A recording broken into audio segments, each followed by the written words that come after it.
Yo, what's poppin'? You know what time it is? Your boy, Mr. J Hill. J Hill Podcast. We in the building. A special guest is here. Stormi Banks. What's going on? What's good, man? Professional grant writer? Yeah. Oh, yeah. Yeah. What the hell is a professional grant writer, man? Come on. What is that? Like, I never heard that in my life. Like, professional grant writer.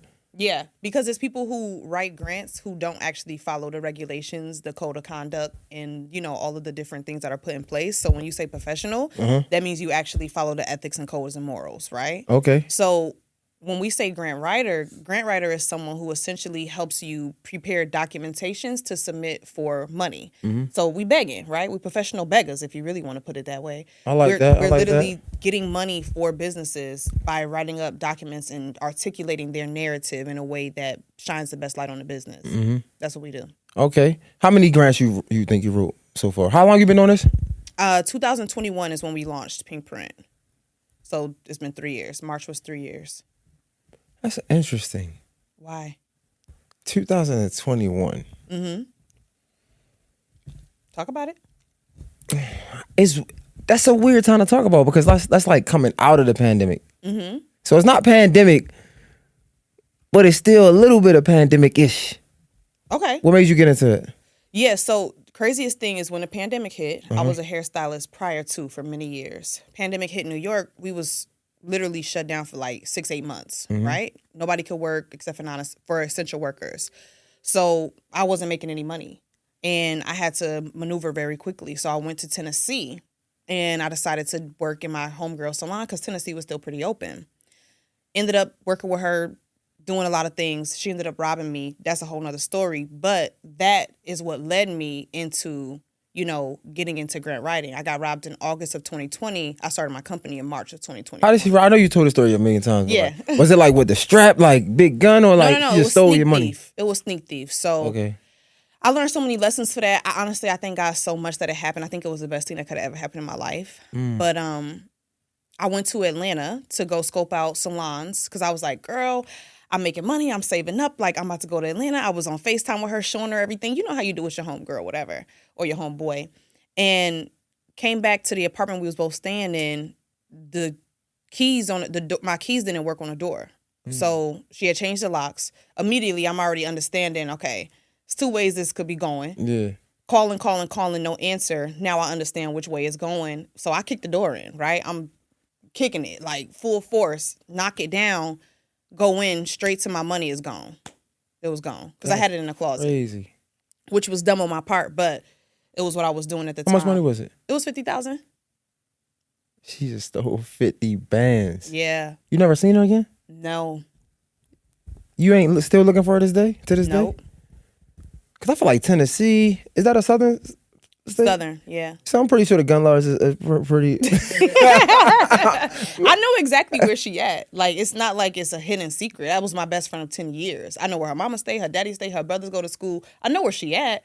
But have I seen her out and about? No. What's her phone number? Let's call it right now. I don't know her number. You don't know her number? No. That's your best friend? You don't got I her got old a number? new phone, everything. Shit, I can tell you her Instagram. What's her Instagram right now? Ooh, I'll tell you off camera. Say it on camera because they need to I'm go going to tell you spam her off camera. shit. I'm going to tell you off camera. Damn. Yeah, I can tell you off camera. So she stole 50 bands from you. Yep. So you're like, man, I need some money. Let me write a grant. Why not take a loan? It didn't happen that way. I didn't have credit at that time. I wasn't focused on that, right? Didn't have good credit. My company from New York wasn't making any revenue because nobody was working. So I was just making kind of like side money, basically. So a loan really wasn't an option. Banks be wanting you to have like $150,000 every year before they give you, you know, for 2 years straight before they give you a loan. I didn't have that as an opportunity. It wasn't even like, oh, let me go write a grant. I didn't even know about grants. I ended up just sitting in my mother's house for 6 months before I started my company, just researching all type of opportunities, finding different ways, trying different things. I even fell into a scam before. You know how they do the Cash App scam? Yeah. Send me $100, I'll see it. I did it everything, right? I was literally just trying to get my money back. That was my whole focus.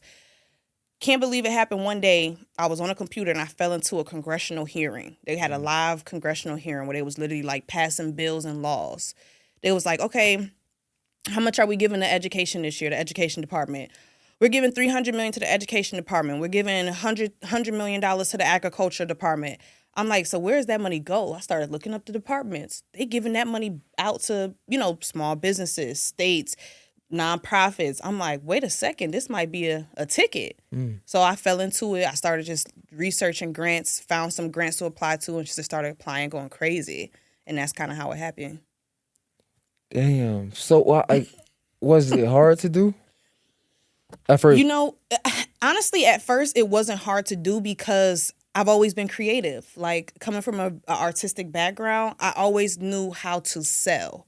So like, being a hairstylist, I felt like I got all the right skills to become a grant writer, because for me, I look at grant writing as sales. You're just trying to sell somebody on who you are to, entice them to give you money, the same as you would with a customer or anybody else. So what are you going to tell them?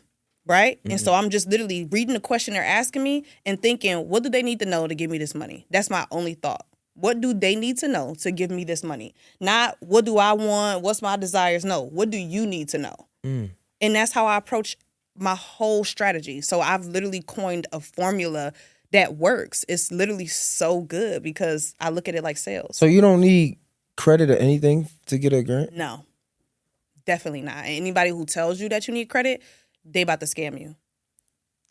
100%. I don't believe this, bro. Hold up. I'm always looking for like some type of hold up. I like that. How I know you ain't scamming me out here? Yeah, I like that. So the way you know that a grant writer isn't scamming you is, A, they're not taking a percentage of your grant. That's a scam. That's against federal regulation. Nobody can tell you, oh yeah, I'm going to win you a grant, but then just give me 20% of the grant. Can't do that.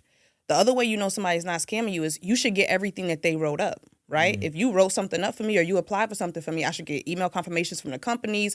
I should get a full proposal write-up. I should see what we're doing, right? Full transparency.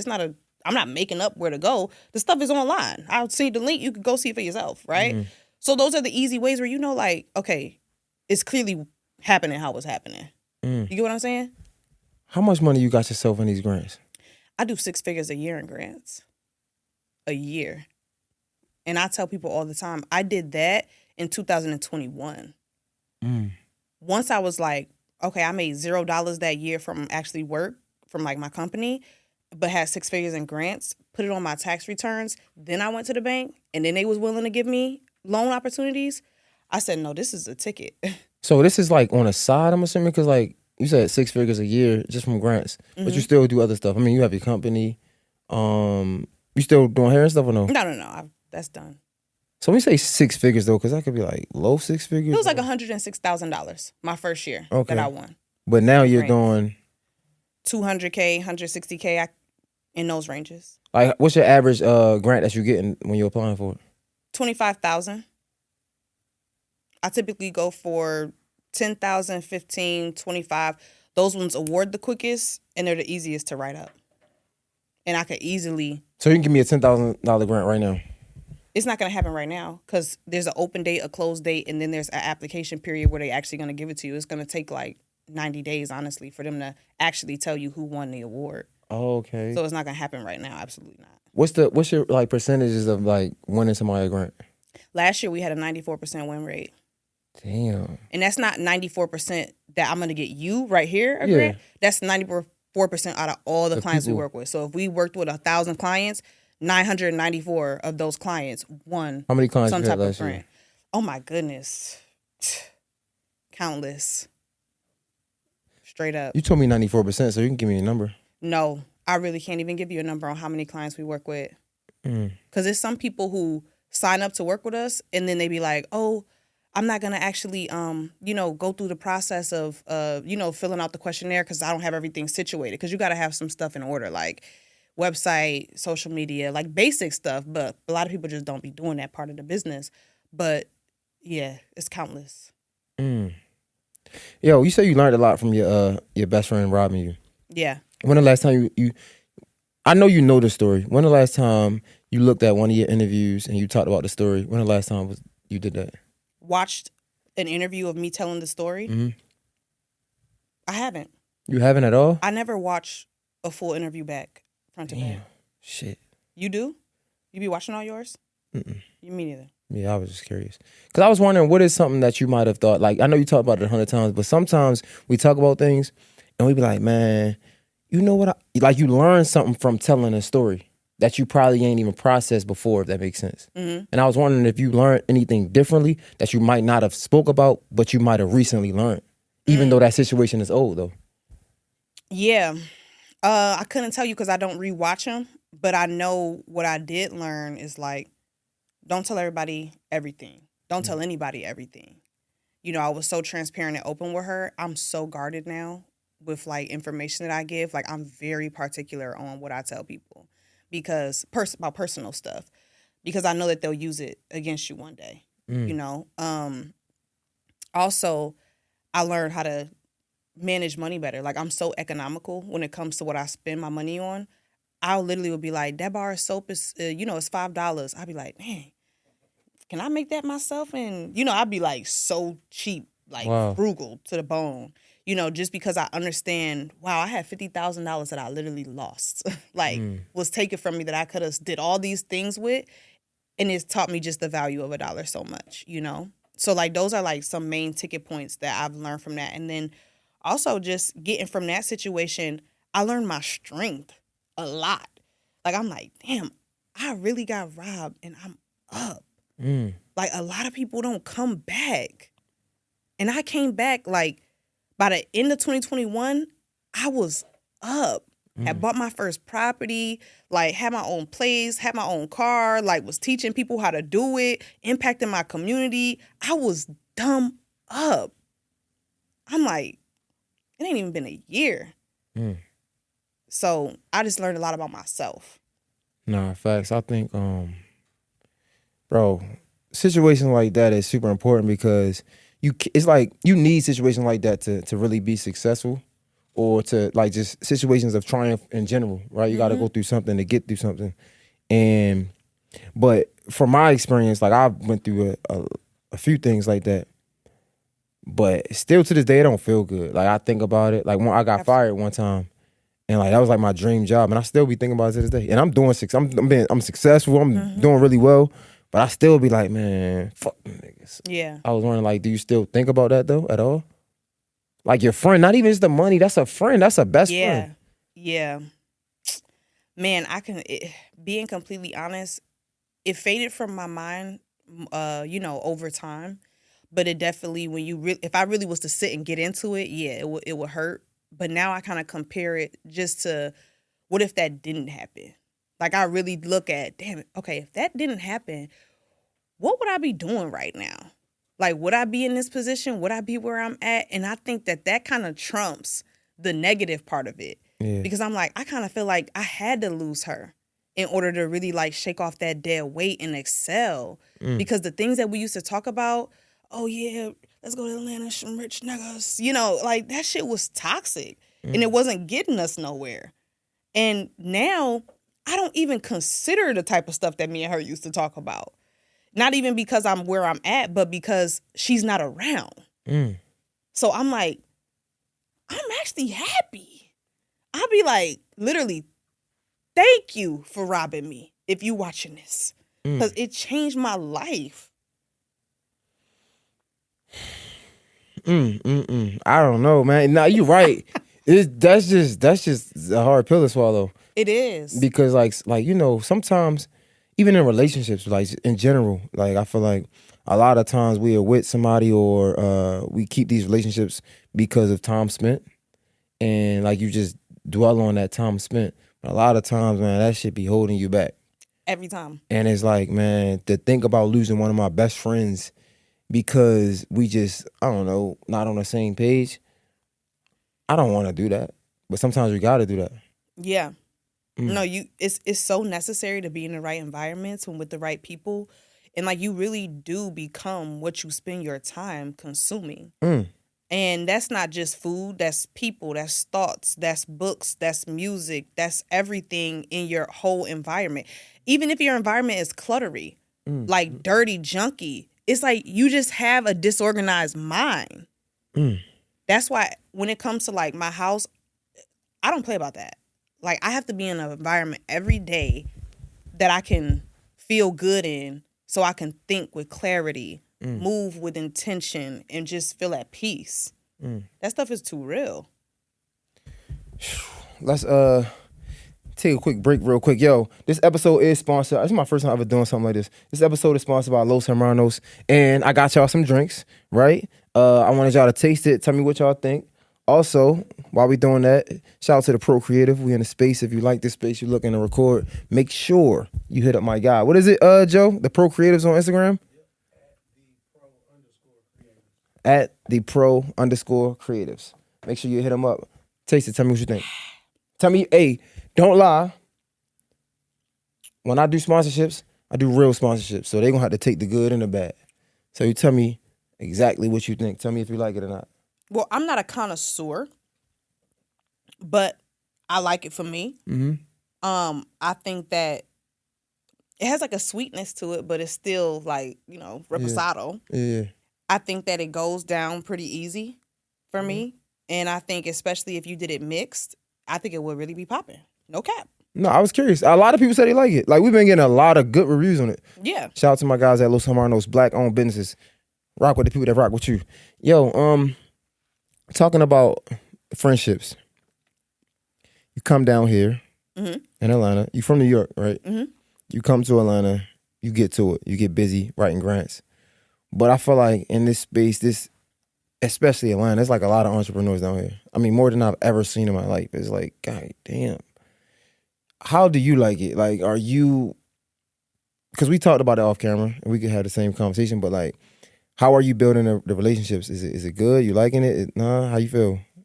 Yeah, I mean, relationships is important, and I definitely have expressed to the people around me, like, I'm ready to be out of Atlanta, like ASAP. I don't think Atlanta is really trying to be community oriented. You on my head or something?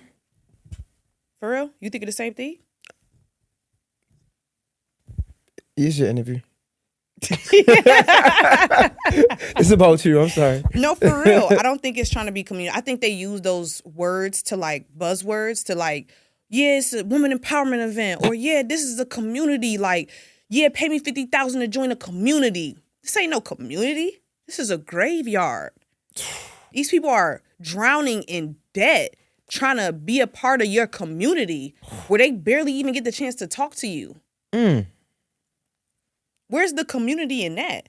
Where's the unity? Where's the communion? So I feel like Atlanta is it's a place where a lot of people, they come to thrive, but they lose a lot of human touch, like genuine human touch. For real. It's like everything is all about what you can do for me type thing. Absolute.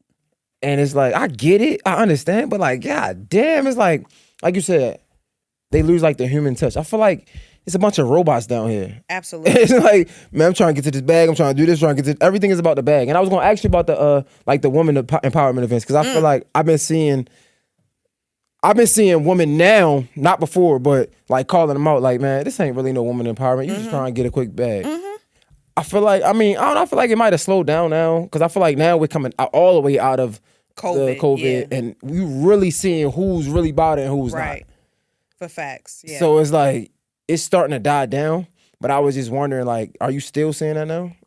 Those quick plays? I feel like niggas don't got no money to do that no more. Yeah, no, for real. Yeah, people got to switch up their strategy. Yeah, and you like, seeing the people scrambling a little bit. Yeah. And I love it, because this is the time where a new generation of people emerge. Because everybody's scrambling, trying to, get on solid ground, because what was working is no longer working, so nobody has it on lock anymore. Now it's going to be about the people who can be innovative and come up with the next strategy. That's going to be what takes everybody on the next wave. And then everybody jumps on and yada, yada. But to me, man, I can't even tell you. I got so many stories. And the craziest thing is it'd be so slight. Give me some game. Talk to me. You'll be at an event. No.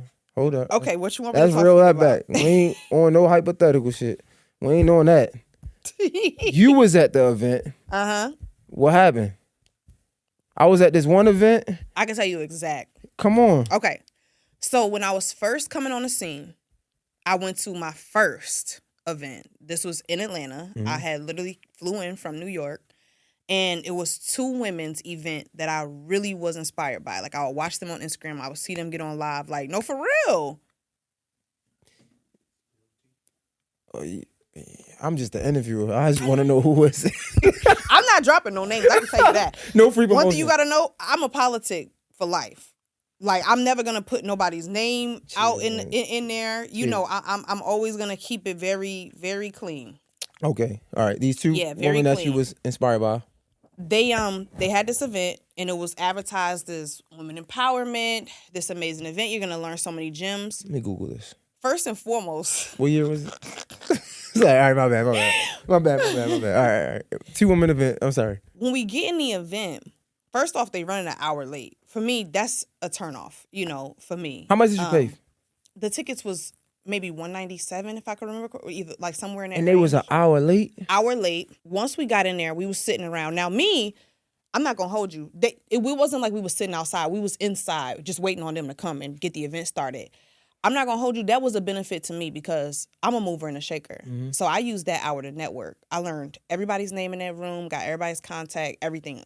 About 50% of that room ended up becoming my clients later on down the line. Mm. So for me, I was like, oh, shit, I'm going to make the most out of this. But still, you know, that's a bad look. 2 black women.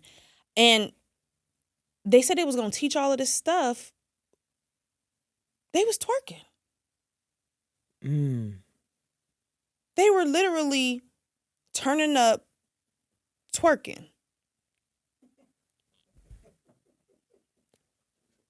I was like, am I being pranked?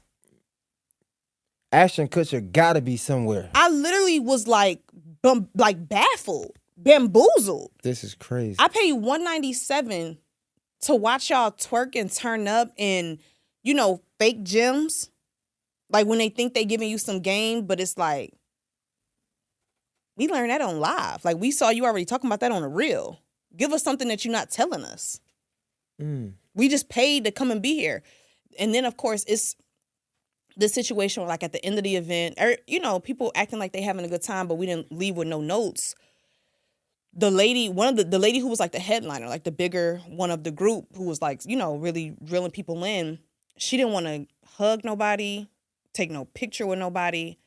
She was like, talking to her assistant, can you get them to sign a release form or an NDA to take a picture because they can't use it, which I understand now. Like, she was like, I don't want y'all to use it for, like, ads and, like, stuff like that. Because people will do corny stuff. I've had somebody do that to me, and I'm like, bitch, I don't know you like that. Mm-hmm. But she was like, oh, me and Stormi, we hosted an event. What the fuck? Mm-hmm. Anyway, but that was just weird energy. And I'm like, how are we women empowerment and you don't even want to, like, touch us? Mm. So that was my first experience, but it's been 1,001 more. I was going to ask you, all right, so outside of the events, though, yeah, what about not the fake community they try to build, though, like the real community, right? Mm-hmm. Is it any empowerment between women? Oh, hell yeah. I got some homegirls that really be locked. Like, I got some good homegirls. Now, one thing I understand now in life is, like, time does tell.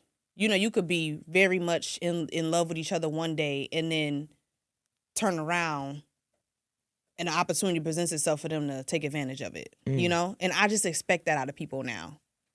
But it's the ones that I feel like are solid right now, I do love them. Yo, you a strong bull.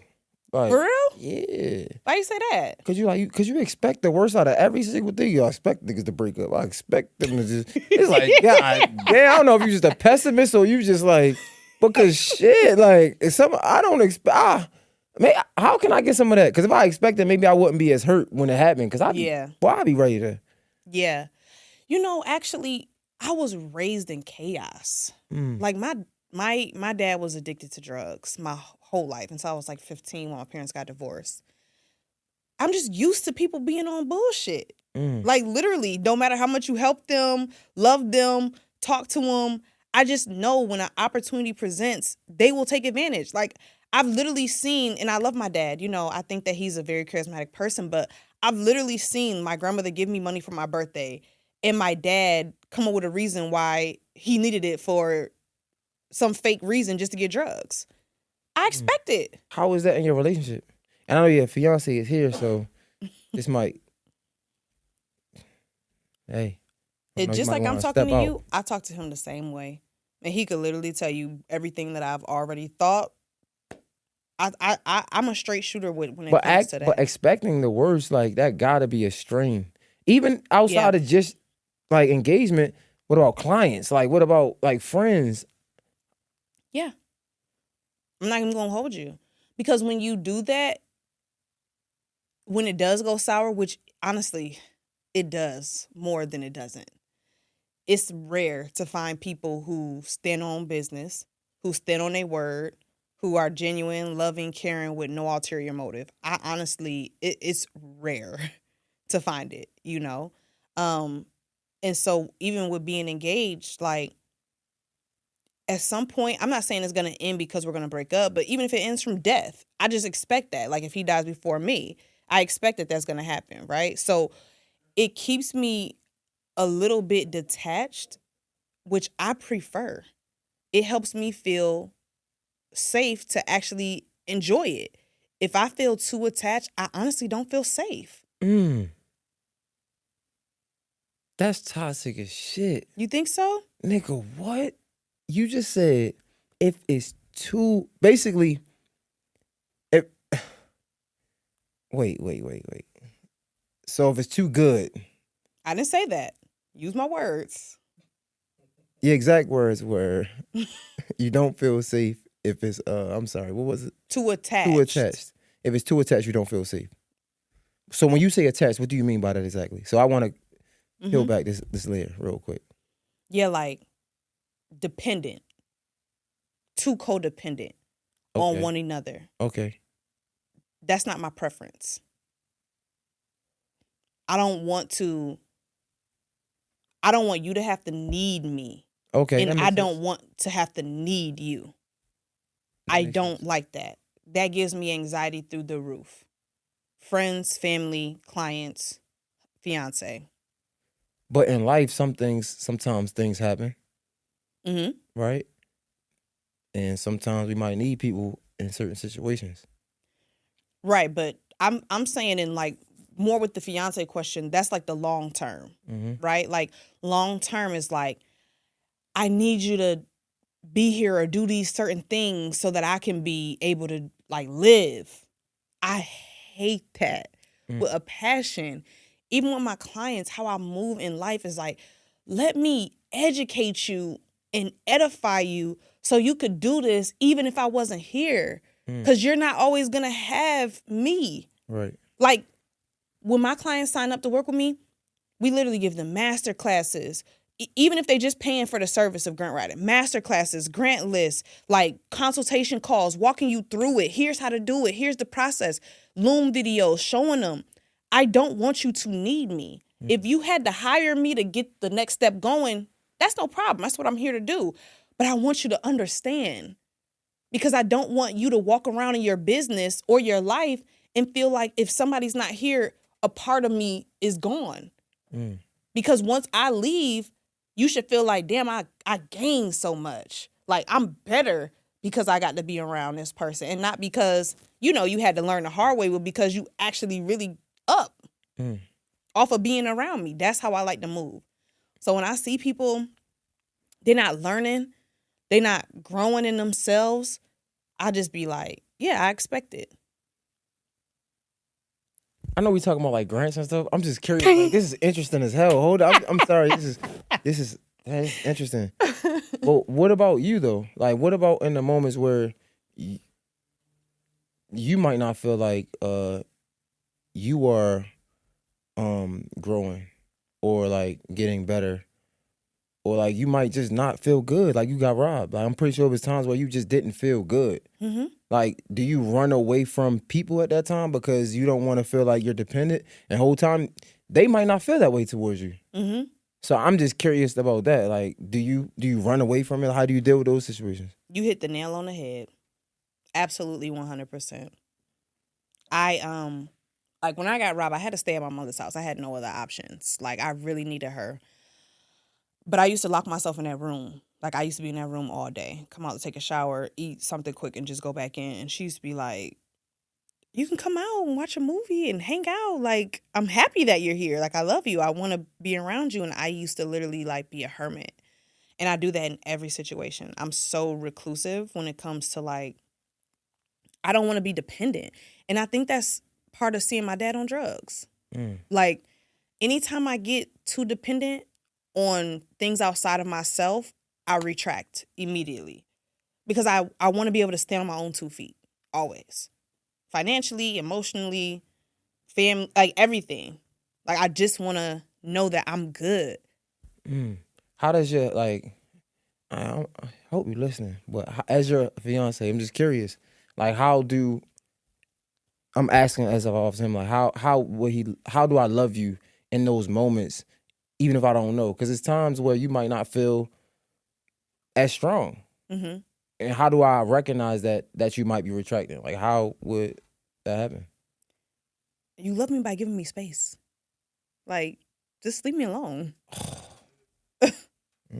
Just literally leave me alone.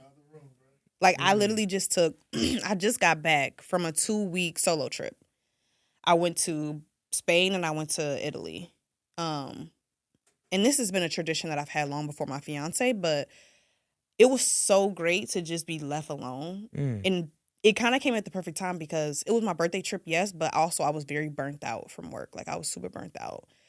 But I was just like, just leave me alone. Like, I'm not going to go against what we agreed to. Like, one thing you don't have to worry about with me is, like, if I said I was going to do it, I'm doing it. No matter hell, hot water, whatever comes, like, I'm going to make it happen. But I need you to leave me alone. Like, I don't want you to need me right now. I just need to be with myself. It's like when they say you can't pour from an empty cup. That's how I be feeling. That's interesting, man. That's dope. I think it's it's greatness in that. It's power in that, because a lot of times, I feel like we get dependent on each other as a whole, as a collective. So sometimes when you hear you want to be left alone, at least in my mind, it automatically goes to negative. Like, why you got to be left alone? Like, damn, like, what did I do? Or like, am I not good enough for you to be around when you at your darkest moments? Why can't I fill that void? And sometimes a lot of that is because you can't deal with yourself. So when you can't deal with yourself, it's hard to recognize somebody who just wants to deal with themselves. And that's why I'm listening. And I'm That's like, deep. I like yeah, that. that's why I'm listening. I'm like, damn, like, and the fact that can happen and it be nothing, I think that's powerful. Absolutely. And I think it's healthy. Like, even work-wise, when I build communities, I literally tell people, like, hey, when you get in my community, my goal is for you to leave and be able to go start your own community or do your own thing or, like, branch. I had this community called the Pink Print Posse. I had that community for a year and change, like maybe 3-4 months, year and 3-4 months. I loved those people in that community, but I also hated them so bad. Because when I tell you, they never stood on their own 2 feet. Few did. But I had thousands of people coming through that community. I'm in there every day, giving game, teaching, live, dropping quotes, inspiration. And I'm like, it's not enough of y'all making no changes around here. I don't want to be around people that's in a group to pacify each other. I don't need that. I've never needed that. What I wanted to be in a group for is to be uncomfortable constantly pushing myself to levels I didn't know I could reach. What am I really here for? Like, I'm blessed to live right here, right now. And you telling me the only thing I'm doing is stuff that I'm okay with every day? I'm getting pissed off just talking about it. Yo, no, stay there. What do you think? What do you think the game is missing right now? Like, what do you think is the worst of the game right now? I think entrepreneurship game. When I say game, I think the worst of the game is it's a lot of people making promises that they know they can't keep. Like what? And that's on the coach side and on the client side. Both. It's coaches saying that they can make you $1 million. I'll make you a 7-figure earner. Build a 6-figure business. Do this, do that. I can help you with your... It's a lot of people saying that they can get you to a position that sounds gloriful, right? And they don't. You be a year in, 2 years in with that person, and you still kind of in the same place, but in debt because it cost you $50,000 to join. Or it be the clients who I'm going to sign up. I'm going to do the work. I'm going to watch the classes. I'm going to do everything. And they let you down. And they don't end up doing shit. Every single time they come around, they got an excuse on why this didn't get happen. This didn't get done. This didn't get done. Both sides is tired. The coaches and the clients. How long you think this coach thing is gonna last, man? Do you see it ending? Or I hope this shit end today. for real? Fuck a coach. Get that shit out the mud. I'm not gonna hold you. You not taking money out your own pocket saying that? I don't coach. I'm not nobody's coach. Offer a service. If you need somebody to help, like, do the grant writing for you, we do it for you. Corporations literally pay 6-figure salaries to have somebody source grants and apply for grants. So you would never just coach somebody to do what you do? Hell no. Damn. So you think you wanted this to end right now, ASAP? What's the point? People try to portray it like this. Okay, if you pay me, you're going to get access to my knowledge and my network that will help propel you forward, right? And you're going to, spend less time going through the process, right? It's a story in the Bible that I love the most. You know the story of Meshach, Shadrach, and Abednego. 3 men thrown in the fire. When they came out, they wasn't burned. You got to get in the fire. A coach, and some people have been helped by a coach, but what a coach is going to do is give you something that you never got in the fire to get. You're never going to build the character to become the person who can sustain what you now have. So even if I get you the funding, even if I help you build a 7-figure business, once I leave, do you still have it? Go get that shit out the mud. Go get your hands dirty. Go get in that fire. Go actually build character. Okay, so wait, you about to do a what is it? The class? It's a seminar. A seminar. Me on the outside looking in, all this shit is the same. Seminar, coaching, fucking course, class, like it's all the same. Okay. What makes it different? My seminars are actual workshops. Like you. But coaches be having workshops. That's all these entrepreneur gurus niggas be doing this shit. No. So first off, my seminar is $5 for 5 days. I'm not charging $100, $300, $400 to come in. It's $5. Okay, but at the end, you going to do an upsell, right? Absolutely not. And this is what I'm saying. I'm not doing no upsell. My services are always available, right? That's just normal. So if somebody comes from the challenge, it's like, hey, this was hard, I can't do it, I'm going to pay for, the service. That's just normal. Wait, hold up. I'm sorry, hold up. You about to do a seminar. You teaching them how to do grants like you do it? Absolutely. So essentially, you potentially taking money out your pocket. Potentially. That's not taking money out of my pocket. That's fulfilling my purpose. And my purpose is to educate others on how to get grants. You got to pay your bills, though. We pay our bills. We get grants. Our bills are paid. Okay. So you offering this seminar for $5. Literal. Because you're fulfilling your purpose.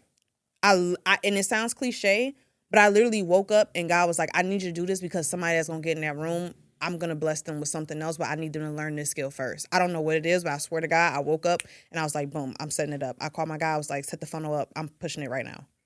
What funnel, though? Because the funnel was to... No, the funnel's just a landing page. So I guess however you want a terminology, like it's just a landing page to, sign up. It's not like a funnel to upsell, downsell, cross sell. Yeah. So you having a seminar for $5, bro? Wait, hold up. This don't even make sense. Why is it so hard to believe? It's a $5 seminar. And you're not about to. Okay, if you come here, you could charge for extra. You know the entrepreneurship play. It's Maddie J to play. It's different ticket prices. Okay. It's different ticket prices, right? So it's a $297 one, but I'm doing an in-person 2-day. So like once we go through the 5-day, then we'll be in person together. If you're in Atlanta and you want to come, then we'll like go in person. But only reason why that one is more than $5 is because I got paid for the space, and it's just more, costs that come with that. But that's Okay. not like a let me run the play type of thing. Okay. That's just like a hey, let's just get the space, come together, and let's just apply the grants as a unit. Go through your strategy, go through your actual writing process, and make sure you have this down pat. Wow.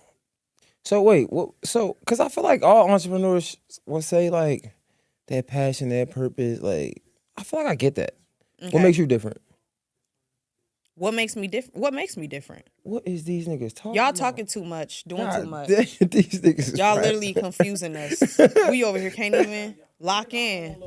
Nigga, y'all in our world. Nigga, talk about we in our own little world. Nigga, it's spilling over this motherfucker. The world is the room. Y'all over there. God damn. That shit is loud. That shit was distracting me for real. My bad, y'all. But yeah. Okay. What makes you different?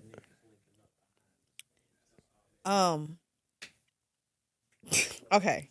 Refresh one last time. No, it's all good. A bunch of entrepreneurs say the same stuff. It's my purpose, like this is just, I'm doing it for the people. Mm-hmm. Everybody say the same shit. Mm-hmm, mm-hmm. So what makes you different? I feel like that's more of a show than tell thing. Anybody could come up with, oh, because I believe in God. Oh, because of this. And then you can make another excuse on what? Come to the seminar. Free ticket. Pull up. I'll teach you how to get grants for this. The podcast. I don't want a free ticket. Let's give away some free tickets. Absolute. I got 5 free tickets on it right now. No. How many? Don't play with me. It's just $5 now. Hold on now. I'm just playing. No. How long are we in? 46 minutes. They listen. If they listen 40 minutes into this. Give out 40 tickets? No. I need some $297 tickets. Some who? $297. Oh, to come in person? Yeah. They could pull up in person. I need like 3. How many? 100%. Give me. I said 5. Give me 5 then. 100%. If you listen to this 40 minutes in, 5 tickets valued at $297. Yeah. 2-day in person. August. I think the dates is August 17 and 18. Bet. So I'm gonna drop this ASAP just so y'all can have some time. Yeah. But I still want you to tell me why you different though. Why do I believe that I'm different? I like that. Yeah. Why do I believe that I'm different? Actually, I've never been asked this question, so I haven't ever like calculated anything. But just like straight off the top, why do I believe I'm different? I think it's because I'm super obedient. That was hard. That's fire. I think that's really what it be. Obedient to what and who? My source. God. My everyday actions. When I tell you, like, and my fiance has a front row seat, so he'll tell you, like, even this morning, we was like, we're going to the gym at 7:30. It was like 7:45. I'm still trying to get these emails done. He like, we said we was going at 7:30. I'm like, I got to get this out my brain so I can lock into the next thing. But, like, I got to be obedient to getting a job done. Like, just doing what I said I was going to do. That's very big for me. Just being obedient. And I think so. That's a big thing that makes me different because a lot of people, like Kendra said, like you was bringing up earlier, you pacify them. Mm-hmm. But I actually like inspire them and educate them and edify them. So I'm not looking for followers following me like this. I'm looking for actually leaders. Like I want to fuck with people who actually got some heart about them, like ready to make change and need the opportunity to get grant funding to do it. Why though? You know what it could be? In all honesty, I think there's a part of it that's like, I like being a big dog. I really do. There's a part of it that is like, when I walk around and see, oh yeah, I got that business. Yeah. You know, there's a part of it that is like that. Like, that makes me feel hype. Like, I feel like a person of value, not because of followers and this, but like to walk around, and even Atlanta, it's some literal businesses in the underground that we've helped get grant fundings who are a business standing right now today because we helped it. And I love that. I'm like, you eating there because we put that on. You know, like that kind of. It feel good to help people. That's something about that. Yeah. Damn. That's I mean, something. That's real. I love the answer of obedience though, because that makes me want to work with you. Because like obedient, I think of dedication. And like the opposite of dedication is probably like, shit, I don't know, laziness. You know what I'm saying? So I don't want to work with somebody who's not dedicated and who's not committed. That's another word I think of when I hear obedience. So it's like, if I spend money with you, I know you're committed to helping me. You're committed to getting the job done. You're committed to fulfilling your word. And that's some dope shit to be a part of, to be honest. Straight up. So I think that's fire. 100%. Damn. And that was off the top. I need to get in a booth. Crazy. Yeah, what else is going on in this space that I'm just curious. Like my mind, I'm just curious because I talk to a lot of entrepreneurs, and I mean, and from my experience, I'm gonna be real. Before I got to Atlanta, I thought like all of the entrepreneurship was like scam. I thought like every single one of it was scam. But I got down here and I started to understand and learn more that like coaching, for example, right? Because I know you don't like that. So I've learned that like you can become a professional in your space and teach people how to become a professional. And I'm like, okay, that's not a scam. It's just teaching somebody who might not be as ambitious as you to get there maybe quicker. Because I know I didn't have nobody teach me. So like, and I wasn't gonna pay for it. I'd rather just go on YouTube and learn. But it's some people who wouldn't want to do that. So you just fill in a space. How have you, but I guess you was already entrepreneurship before you got here. Yeah, I've been an entrepreneur. Has it changed? Like, has it changed your idea being in Atlanta? Because I'm pretty sure some good that come from it. No? Oh, hell no. No? No. Damn. I'm not even gonna hold you. And not to rag on them, because it's some really dope people in Atlanta. Like, straight up, you know, who mostly the people who aren't from here. But it's some dope people in Atlanta. I think for me, the thing that just bothers me the most is if you're gonna pay somebody to do something for you, as far as like coaching, you need to, like, man, it's so crazy, but you gotta actually understand what you're getting. For real. And I just feel like people just be like jumping in the boat and don't really be knowing what they getting out of it.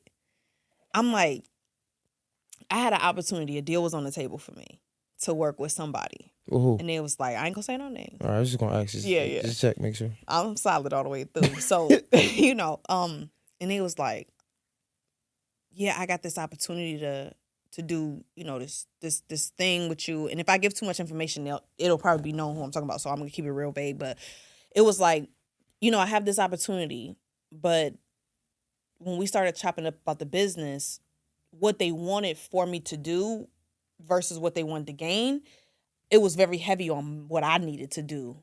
And they was gaining a lot for a little. And I was like, talking business, right? I ain't no sucker, so I ain't going on no sucker shit. So I'm like, are you gonna do this, that, and the third? Like, what's coming with it?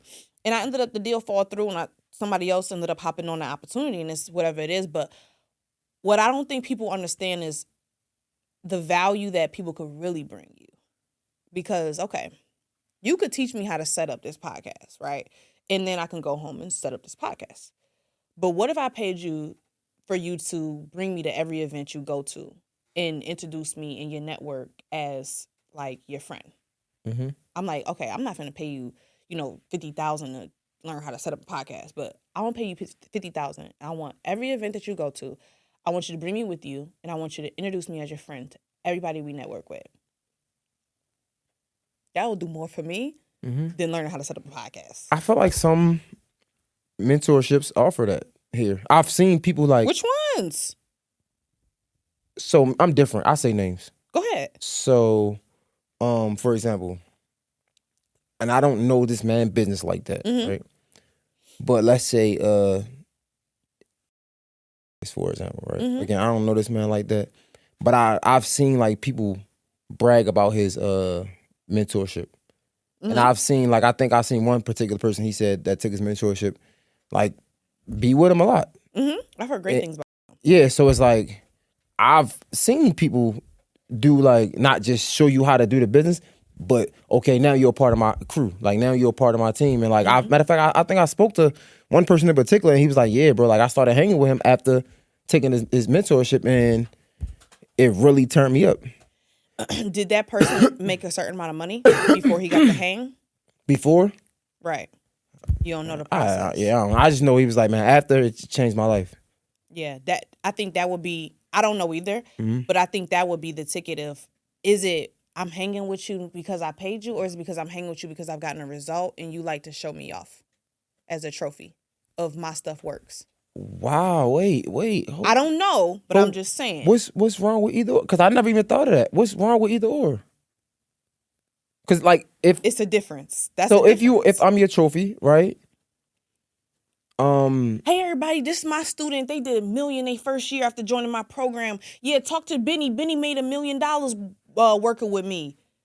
Other than, hey y'all, this is my friend Stormi. Like she's you know she's with me. She's cool. She does the grant writing thing. Y'all should chop it up with her. That's a different meet. Cause now I'm Benny the student, the mentee, and not Benny the professional. There's levels. But you can't. I mean, can't you be a professional if you was the mentee and you made $1 million from? Absolutely.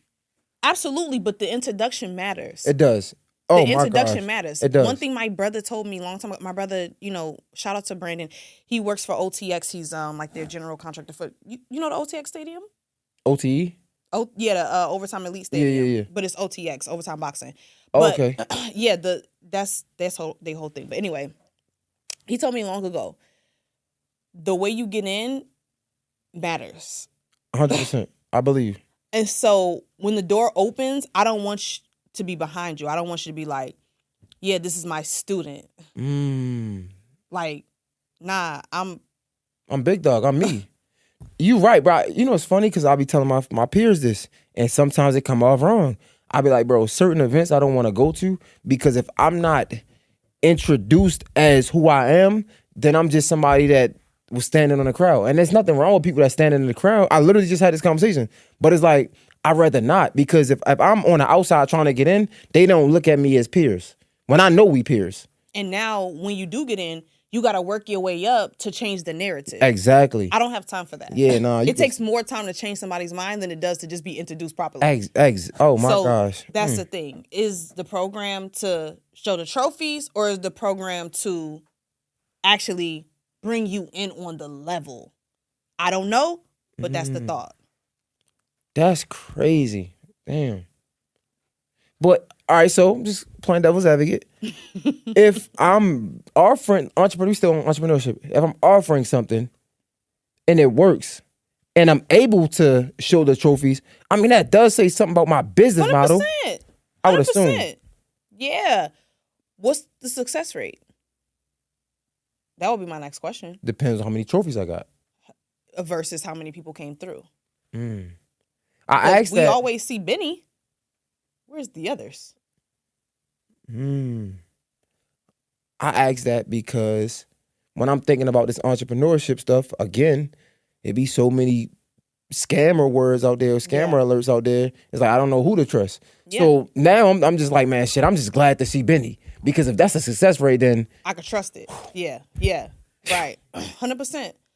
We got hundreds of reviews on our website, on our platform. What we also have is the true story of people who didn't win. That's something that makes us different. Because I honestly will say, hey, this is Sarah. Sarah worked with us for 6 months. Didn't win a grant.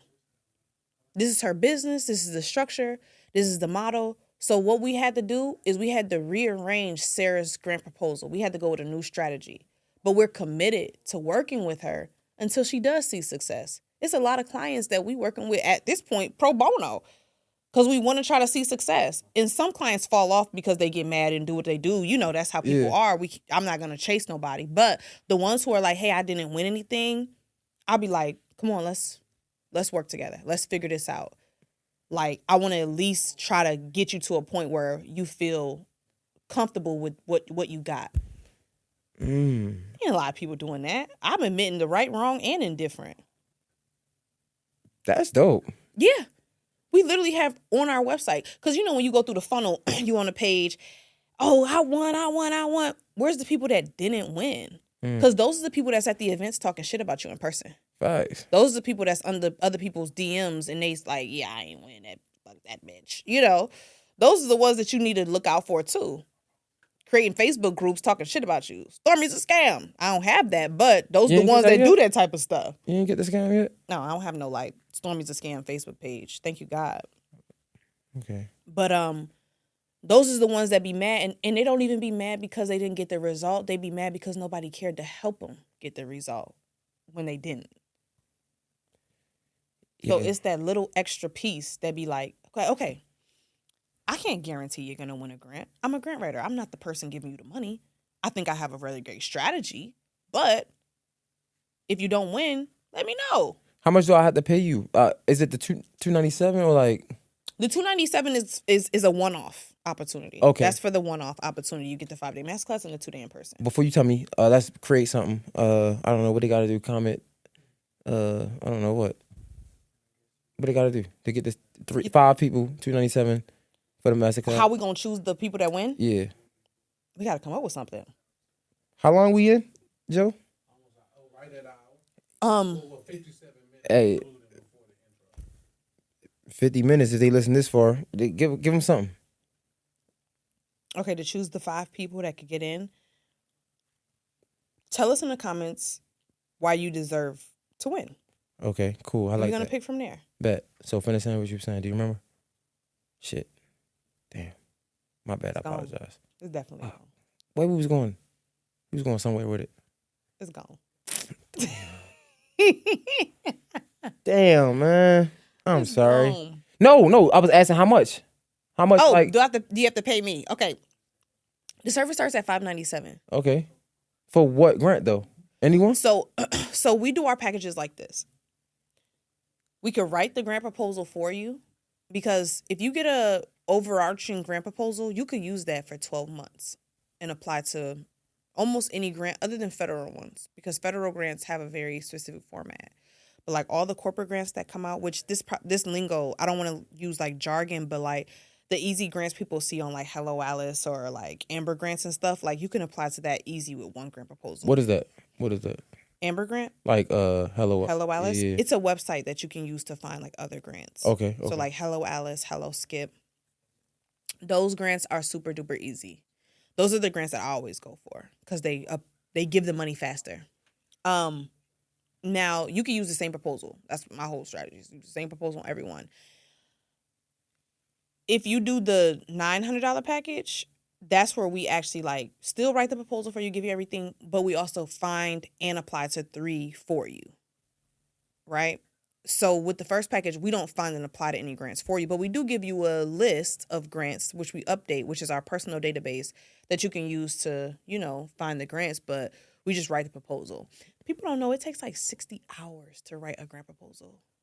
Straight up, I swear to God. Man, with ChatGPT now. You can't use that on grants.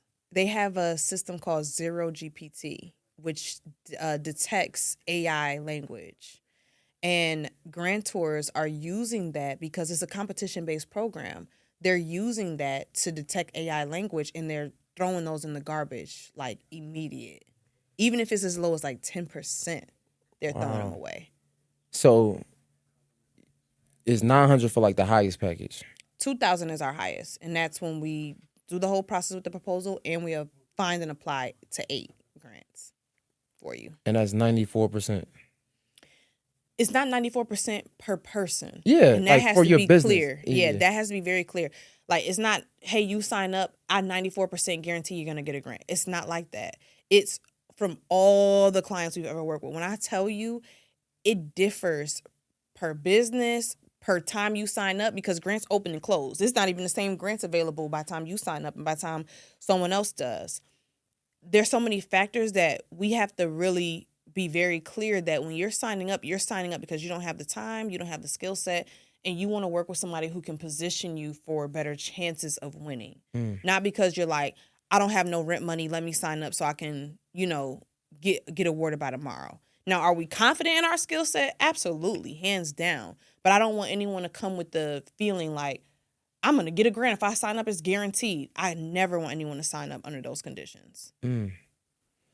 This is interesting, bro. Like, I think you're the first person I've ever even met who does this. Really? But I feel stupid because I feel like this is so, like, this should be the first thing we think of. Like, I done talk to people who can get loans for you, PPP, like everything. Yeah. Like, people charge you to do a PPP, and I'm like, that's a loan for me, so I gotta pay you out of my loan that I gotta pay back. But speak on it. Like, I've heard everything, so it's like the fact that I meet somebody like a professional grant writer, I'm like, well, I ain't never think of that shit. Like, that's smart as hell. Yeah. Like, they told me that in high school. Like, man, if you don't sign for a grant for scholarships, college, yeah.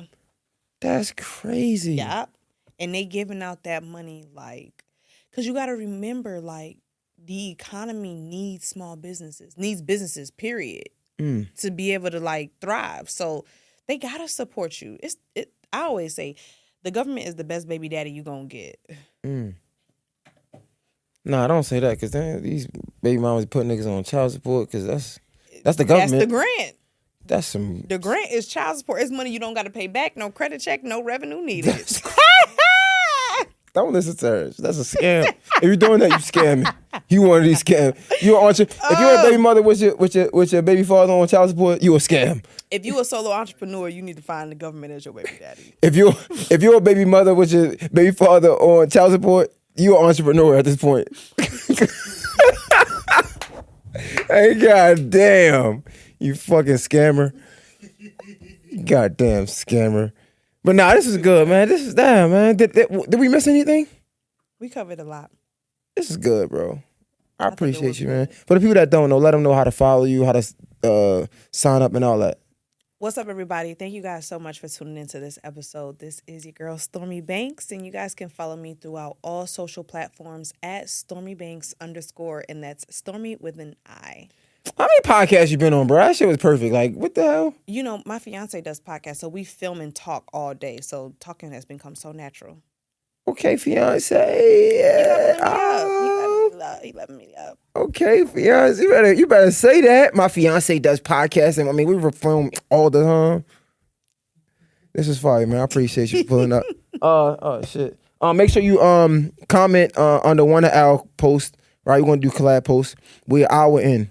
If you watch this far, you deserve a damn chance to get a grant. You heard what I said, a chance. So comment on one of the collab posts we do. Just tell us why you deserve a grant. A ticket. Right? Tell us why you deserve it. It's going to stand out because it should only be the longest damn comment under the post. I'm just saying. But whatever. Stormi Banks, Mr. J Hill podcast. Make sure y'all check out the Pro Creatives. Los Hermanos. Bro, it's funny because I haven't drank in, I might block that out, but I haven't drank in so long that it's like, I used to like Hermanos, but I mean, I used to like, what is it called? Shit. That shit. Los Hermanos, man. Black owned businesses. We support who support us. We out. It's a wrap.